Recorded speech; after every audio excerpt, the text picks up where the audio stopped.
Good morning. These early sessions are tough, huh? Welcome to the first ever Politicon. This is something else. I've really been enjoying myself a lot. Kind of like Comic-Con, but instead of the Hulk, you get Ann Coulter.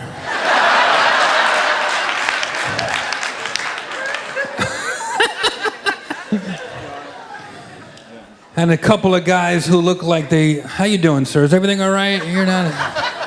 What are you, special forces? What's happening here? Are you here, are you here to protect something or take something over? Or? Yeah, everybody here. All right, just making sure everything's cool.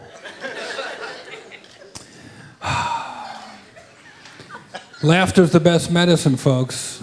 And if you have Obamacare like me, it's the only medicine you can afford right now, so... It's good that we get a double dose tonight. That's all I'm saying. Mixing comedy and politics. Say whatever you want about our president, Barack Obama, but he has really broken down barriers for people of color, because we might have our first orange president next year. If Donald Trump becomes president, that's proof that the Illuminati does not exist.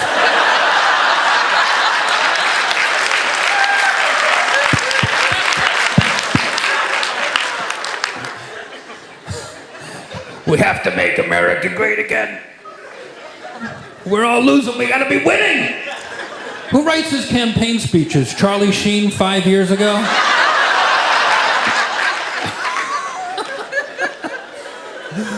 Oh man, I watched those Republican debates. It looks like the auditions for Ron Burgundy, Anchorman 3.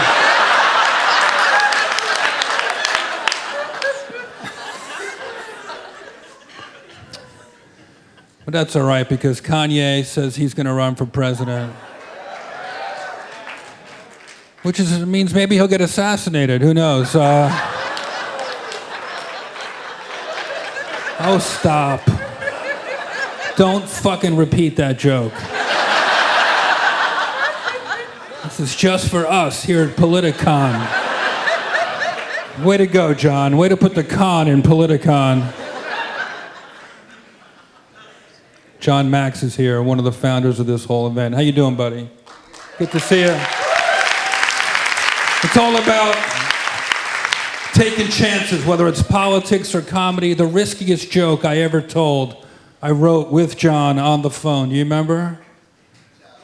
We were roasting Jerry Lewis. And it was at the Friars Club, so kind of anything goes, but it was the one time ever they said, if you don't mind, you know, it wasn't directly from Jerry, but you kind of know, like, they said, you know, Jerry's very sensitive, right? You know, no jokes about muscular dystrophy or Jerry's kids or anything. I said, no problem. So we talked on the phone, and do you remember how long it took us to get there? Just seconds. I said, John, I want to say a joke that even Jerry Lewis can laugh at. I wanted to cross the line, but not cross, just push it a little bit. But I wanted to just push the line where even Jerry has to laugh at it. And I said, you know, folks, it was a Friars Club, 1,000 people, and Jerry Lewis, living legend. I said, a lot of people make fun of Jerry Lewis. I love Jerry Lewis. I say, what about the good things that Jerry Lewis does? What about the fact that just this past Labor Day, a 6-year-old kid got up out of his wheelchair and walked for the very first time to turn off the Jerry Lewis television.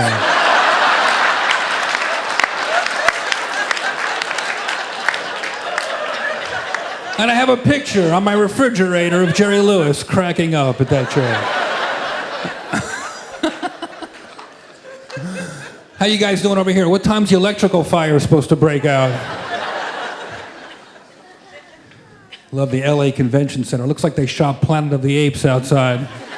It's this futuristic, weird building.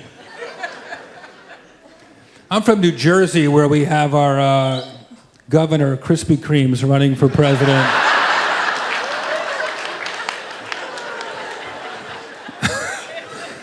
Everybody's like, you think Chris Christie can run for president? I'm not sure he can walk for president.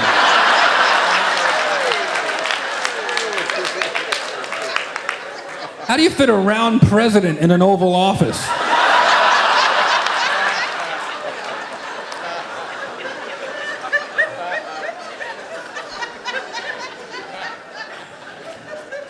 I did a show once. Chris Christie was in the front row. I said I'd be remiss if I didn't first address the elephant in the room.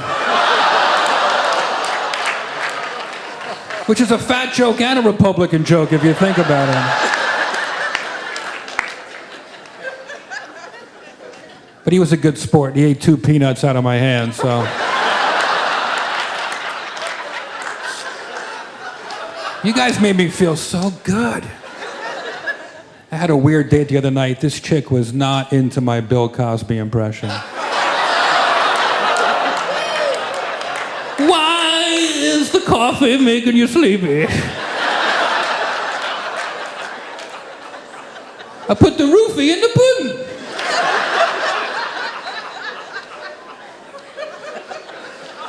It's heartbreaking. My comedy hero when I was a kid, Bill Cosby. All those years, Bill Cosby was like, hey, hey, hey. All those poor women were like, hey, hey.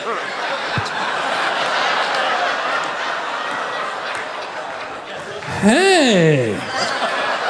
The fuck? But I said this to those people incarcerated in Texas that Teray mentioned. I said, you know, Bill Cosby will never go to jail because he's rich. It's the poor people that go to jail in America.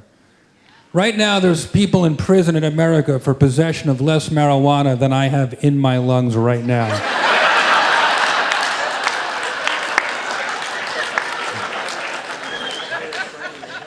So when they asked me to come here to Politicon, where there's some people who, I don't know, might change people's opinions or people that are curious, I thought that would be something I would be interested in. In my show, which we screened here today, it was exhilarating for me to see a common experience. There was people who had gone to jail watching the movie with people who were judges.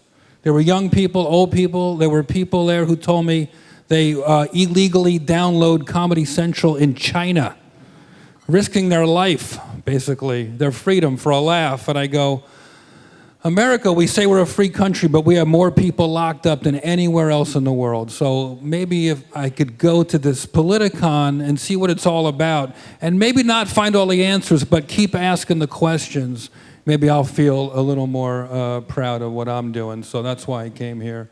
One out of 100, thank you, 1 out of 100 Americans is in jail right now, today. 90% of them are going to come out and be our neighbors. So if you meet somebody who's been to jail, try not to stigmatize them. I went there and I found out for the first time that these are real people living inside these orange jumpsuits, and they often are very bad people, but most of the time they're just people who kind of fucked up along the way. They were desperate, they were scared, they need a second chance. Sometimes they're crazy, sometimes they get worse when they go to jail. So maybe this should be at the top of the issues. This and gun control, in my opinion, are the two. They're related, very closely related. So if you have any influence at all here, please pass that on to the world. We have to not lock up so many people for nonviolent offenses, and we have to take care of the people who are locked up. Thank you, everybody. Enjoy the rest of your show.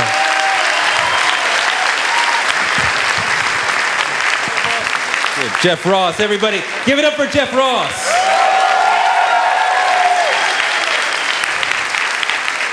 He's growing up so nicely. So I've had an incredible day at Politicon. Thank you so much.